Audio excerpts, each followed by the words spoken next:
1775, the American Revolutionary War began as the American colonies sought to detach from England and its oppressive monarchy. Though many reasons are cited for the revolution, one in particular sticks out as the prime cause: that King George III of England outlawed the interest-free, independent currency the colonies were producing and using for themselves, in turn forcing them to borrow money from the Central Bank of England at interest, immediately putting the colonies into debt.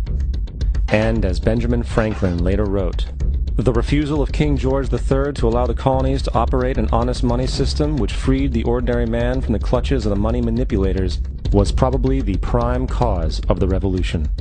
In 1783, America won its independence from England.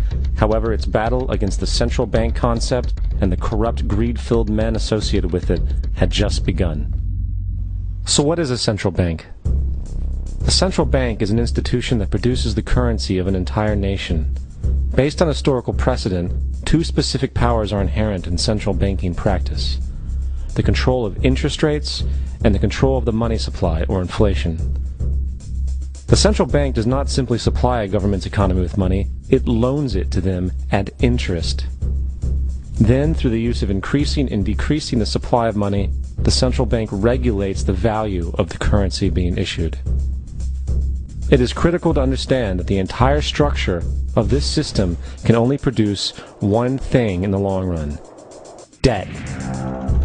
It doesn't take a lot of ingenuity to figure this scam out. For every single dollar produced by the central bank is loaned at interest. That means every single dollar produced is actually the dollar plus a certain percent of debt based on that dollar. And since the central bank has the monopoly over the production of the currency for the entire country, and they loan each dollar out with immediate debt attached to it, where does the money to pay for the debt come from? It can only come from the central bank again, which means the central bank has to perpetually increase its money supply to temporarily cover the outstanding debt created, which in turn, since that new money is loaned out at interest as well, creates even more debt. The end result of this system without fail is slavery, for it is impossible for the government and thus the public to ever come out of the self-generating debt. The founding fathers of this country were well aware of this.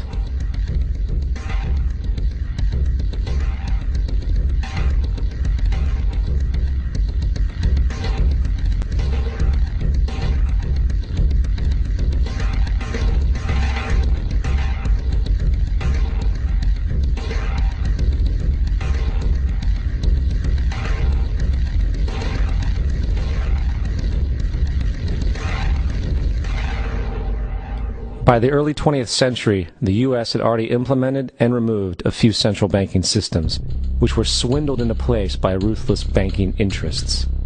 At this time, the dominant families in the banking and business world were the Rockefellers, the Morgans, the Warburgs, the Rothschilds.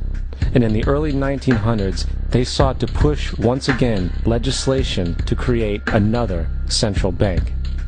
However, they knew the government and public were very weary of such an institution, so they needed to create an incident to affect public opinion. So, J.P. Morgan, publicly considered a financial luminary at the time, exploited his mass influence by publishing rumors that a prominent bank in New York was insolvent or bankrupt. Morgan knew this would cause mass hysteria, which would affect other banks as well. And it did. The public, in fear of losing their deposits, immediately began mass withdrawals. Consequently, the banks were forced to call in their loans, causing the recipients to sell their property, and thus a spiral of bankruptcies, repossessions, and turmoil emerged. Putting the pieces together a few years later, Frederick Allen of Life magazine wrote, "The Morgan interests took advantage to precipitate the panic, guiding it shrewdly as it progressed." Unaware of the fraud, the Panic of 1906